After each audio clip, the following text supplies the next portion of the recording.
So I got to go to work today, and this is what it looks like when I go to work. This is ridiculous. I don't like this time of year because of this. This is just nonsense. Like, I don't want to go to work when it's pitch black out, but you got to do what you got to do. I got to pay the bills, you know? So, after work, I don't know what I'm going to do today. Still haven't figured that out. So we'll see. I work till noon, and then I got to figure out what I'm going to do. But I'm sure I'll pop back in at some point and let you guys know. But I want to go to Gamestop, I think, but I haven't decided completely. Tomorrow I'm going to be doing some Pokemon Go for Community Day. Me and Miguel are going to hook up and try to get him a Mewtwo. Hopefully we'll get some help from the Violent Raiders, and then that'll be awesome. So I don't know. I guess it's time for some, well, I do know that, whatever. It's time. It's time for just got off work. Kind of a busy day. I was surprised. It was a pretty decent day. I wasn't expecting it to be that busy, that steady. Gonna go over to Best Buy. We're gonna hit GameStop first. I just want to look around. I want to see. I'm torn, man. I'm torn between Starlink, and I'm torn between the headset that I saw the other day, the Zelda headset. I really liked the headset, but I'm just like, man, am I really going to use this? I just really don't have anything to do right now. I should go home and work on my overlays for my interview with Alex Van Aken later on tonight at 8 o'clock, Nintendo Talk Live. Be sure to check it out on the youtubes.com/Nintendo Guru, because that's the cool thing to do. Not really. It's kind of stupid to do, if you ask me. I love the plugs, right? I'm just plugging stuff. This is just the plug vlog. This is what it's turned into. Just me driving around town, plugging stuff. Like, come on, Bobby. You can do better.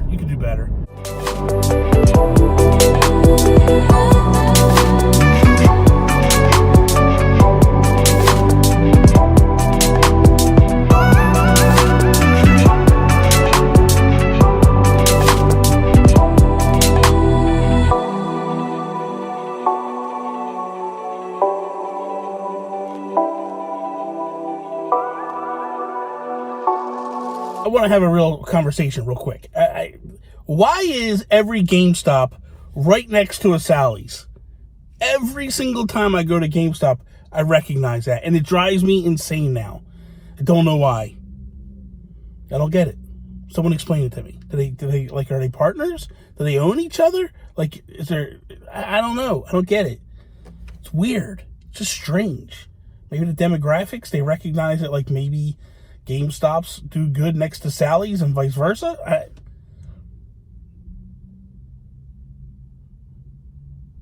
I don't know.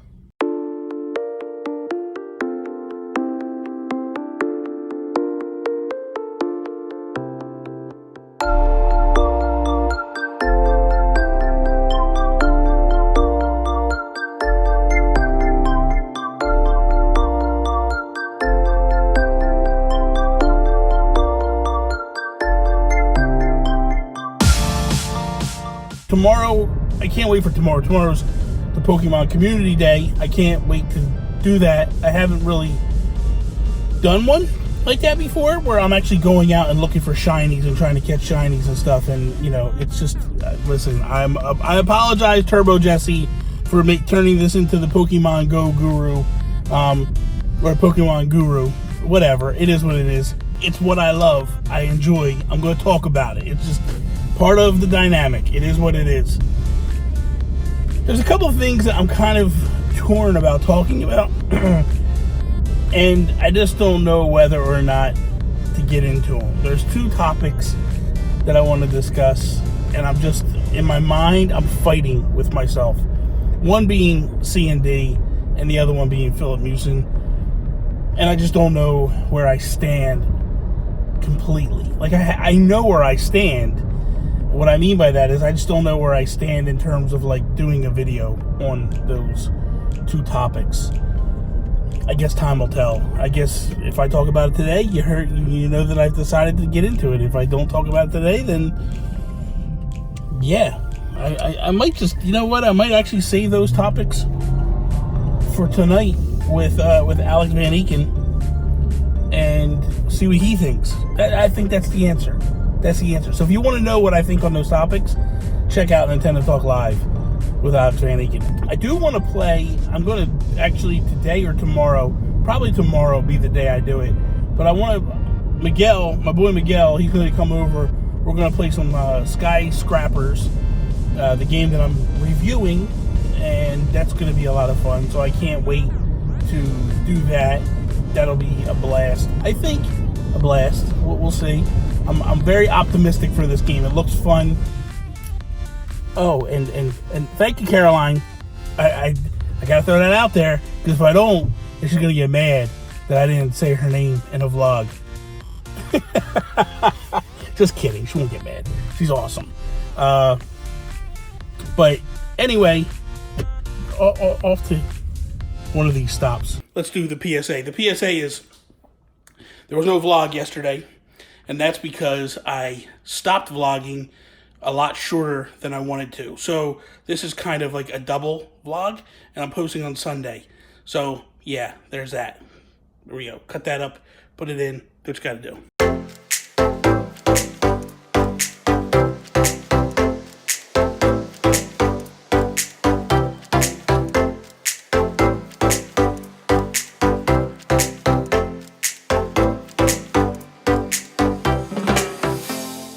Today is Pokemon Go Community Day, Sunday, 21st of October. Just waiting for Miguel to get here, and then we're going to go start running around and start to go catch Pokemon and all that stuff.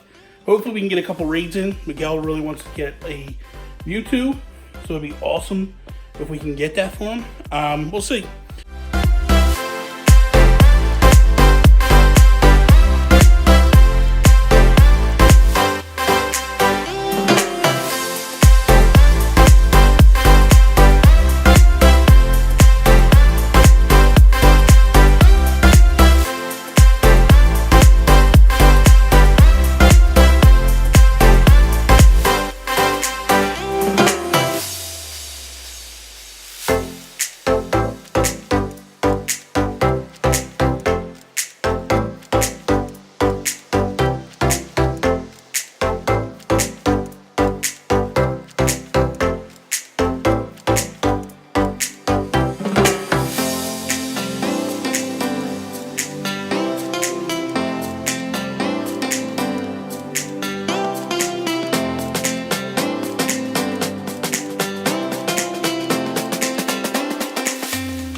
So today was a fantastic day in the Pokemon Go Community Day. I was able to catch so many Beldums. It's insanity how many I got. I got 5 shinies, which the first one I caught today was a shiny, which got me excited. I was happy about that.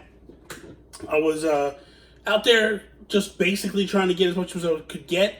I wasn't really looking to stay out that long, and then one thing led to another, and 3 hours had passed.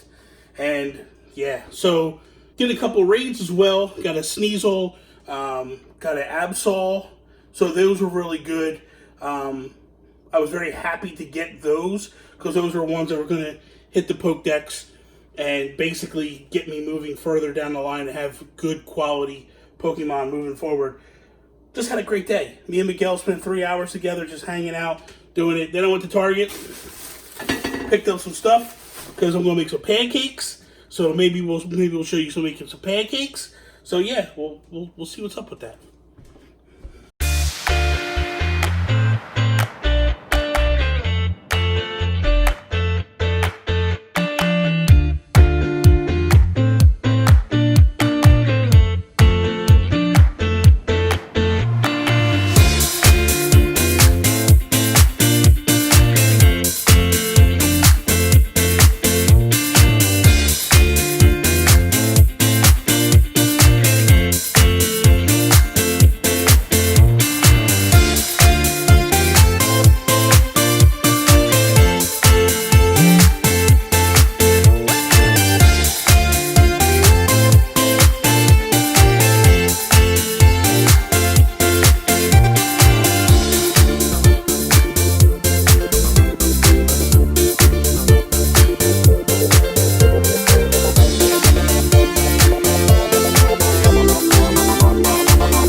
going to get into a little conversation right now. We're going to talk some Animal Crossing once and what I would hope happens. So basically the way things have kind of spawned out and gotten out of control was we've gotten some rumors, and I've heard a few rumors already of launch dates. Like the first rumor was early 2019.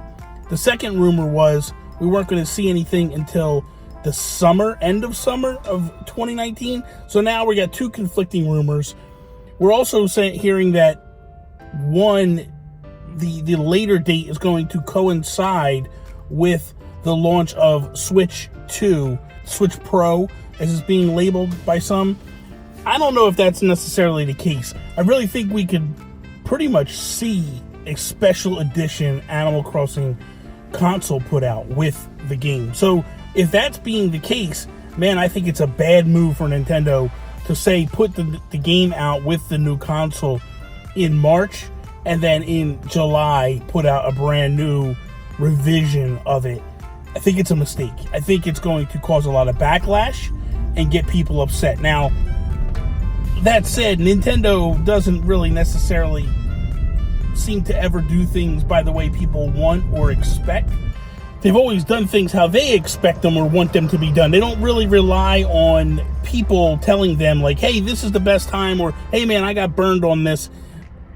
It makes better business practice, don't get me wrong, but I don't know that they're necessarily thinking of that. I think what they're thinking is what's the best time to get this game out to help with sales. And it makes a lot of sense if you're trying to move 20 million units in year 2. What's the best way? You look at your numbers that you have going in, and then you hit the end of the year with a popular franchise that could potentially move more units and put out a special edition console, so that way it'll help you get past the finish line and get to where you want to be. I don't know if they are going to hit their target or not, and that's not what this conversation's even about. It's just something I'm thinking about. So for me, I feel like it makes more sense for them to hit us with this game in early 2019 than later 2019. So I think that's where we're likely to see Nintendo launch Animal Crossing early 2019, in my opinion. Also depends on whether the game's done or not, which I have a feeling it's done. I mean, you would think that after New Leaf hit, all the time that we've had since the last launch of the game, I mean, the update is one thing, but even the update is still now at this point a few years old.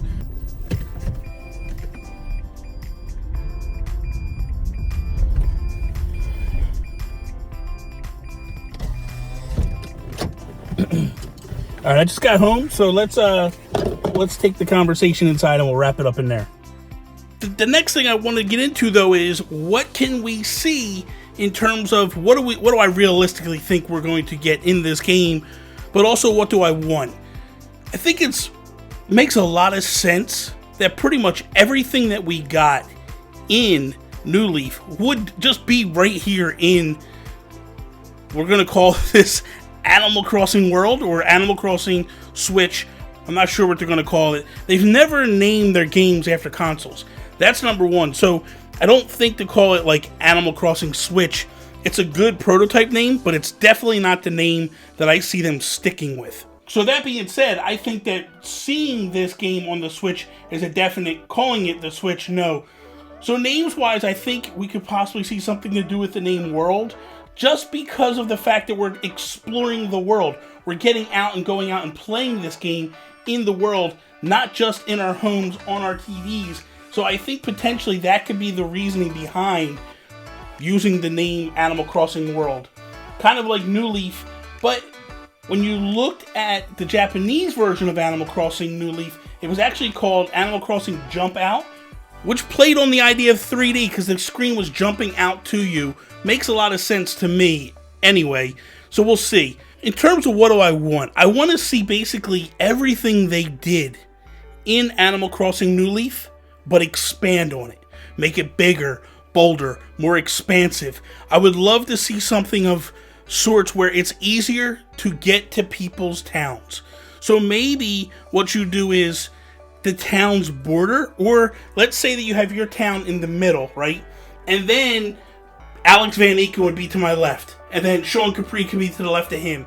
And then all I would do is just jump in the train station and drive down to their towns and then go. But I would also like it to see it set up to where I can put permissions on each person. So let's say hypothetically, Alex Van Eken is my friend and he lives next door to me. I could label Alex to be able to go in and do whatever he wants to do. I trust Alex. I think Alex isn't going to destroy my town. So you know what? Alex can have carte blanche and go through. But maybe Sean, I don't trust. Maybe I'm afraid Sean's going to pick up flowers or steal flowers or destroy flowers. So I make it where Sean is stuck to the paths, or Sean can't run, Sean can't pick things up. That to me would be perfect, because this way too, maybe you get points or you get some bonuses for people that come to your town when you're not here, when you're not home, you're not on and actually in the town. Be kind of cool. The other thing too, with that ability to go into other people's towns, I wouldn't mind seeing it where maybe I can rent or buy a summer home or a second home in their land, where maybe it's a thing where I can decorate, expand, and have another place to put home at. Maybe if I'm really good friends with Alex or Sean, they could let me buy a town or buy a house in their town and decorate it up the way I want it to be, and they can get a little piece of me in their town. Now I know that's probably crazy talk right there, but again, these are wants. These are not things that I really necessarily see happening. The one thing I really want, and I heard it from Josh Thomas from the BitBlock. If you go check out his series Make Believe, he talks about in one of the episodes, I'll link it down below so you can go watch it if you want to, but he talks about where the fishing tournaments could be expanded, where Chip from the fishing tournaments would actually come run a fish tackle bait shop, that type of thing, and you could basically go and buy different types of bait, and then when you go out and fish, you could be like, hey man, if you put oysters and clams together and you mix them up in a bait, you got a higher likelihood of catching like a stingray or maybe a great white shark. But if you use like maybe, I don't know, grass and leaves and you mix that, you might just get sea bass. Something of those nature, like you can have a higher percentage of catching the fish you want. So not only is it a matter of the time of the day, but the probability raises if you're using the proper bait. That to me would make this game and turn this game to make it so much more fun than it already was. While we're on fishing, let's jump into fishing and bugs and all that stuff. I want more. That Nintendo has done this nice thing over the years of just adding just a little bit more. I wouldn't mind seeing so many more fish, so many more bugs, maybe even take it a step further and maybe you're collecting stones or gems, something along that nature. We also have fossils. I wouldn't mind seeing like a new area broken out into the museum and have something additional, like maybe, like I said, maybe it is rocks, maybe it's toys, maybe we're collecting toys or we're collecting models. Like maybe you can donate the models that you get into a section of the museum. That would be, to me, kind of cool, because let's be honest, we've run out of room very quickly for our models and where we're going to put them and where we're not. This would allow us to have that extra expansive area. I did like in the last one where you could have your own rooms in the museum. Please continue that, because that was really awesome. As far as stores, I think the stores are pretty much to capacity. I know they're going to come with something totally different that I'm not expecting or seeing. I mean, maybe take the lawn and garden section and make it bigger. You know, we had the sloth looking dude or whatever that was in, I forget his name, my god, people are gonna kill me for forgetting his name. Forget his name, but he was with Timmy and Tommy Nook. He had his own little section of the gardening section. I would like to see him basically expand out and get his own store now. So maybe we can get more types of shrubs, more types of flowers. Maybe you can buy hybrids directly from him. Maybe special edition hybrids that aren't out, that you can't just grow on your own because maybe you don't have the savvy or the know-how to do it. I want the campsite to return. I love the campsite. I love the idea of the campsite. That has to be a must. My final thing that I want, and I think that a lot of people want, I want more control of the outside. I want to be able to dictate where homes are going to be planted or the plots are going to be put, because I'm the type of person that decorates outside. Nothing was more aggravating then you basically set up this area of your town. You put flowers out there. You have hybrids, which are very hard to grow. Let's be honest. You have hybrids, you have paths, and then, man, here comes a house. Boom. Right in the middle of the whole thing. And you lose all your flowers. You lose your paths. Paths aren't a big deal because you just rearrange it. But it was so infuriating when you would lose it all and lose everything. I don't know. So that is all. Thank you guys for watching today's Nintendo Guru Daily. I hope you enjoyed. If you did, slap the like button down below. Share it with your friends. If you're not a subscriber, please subscribe. Please, please, please do that. Slap the bell while you're at it. That is all. Follow me, Instagram, Twitter, @Nintendo Gurus. That is all. Peace out, Preston.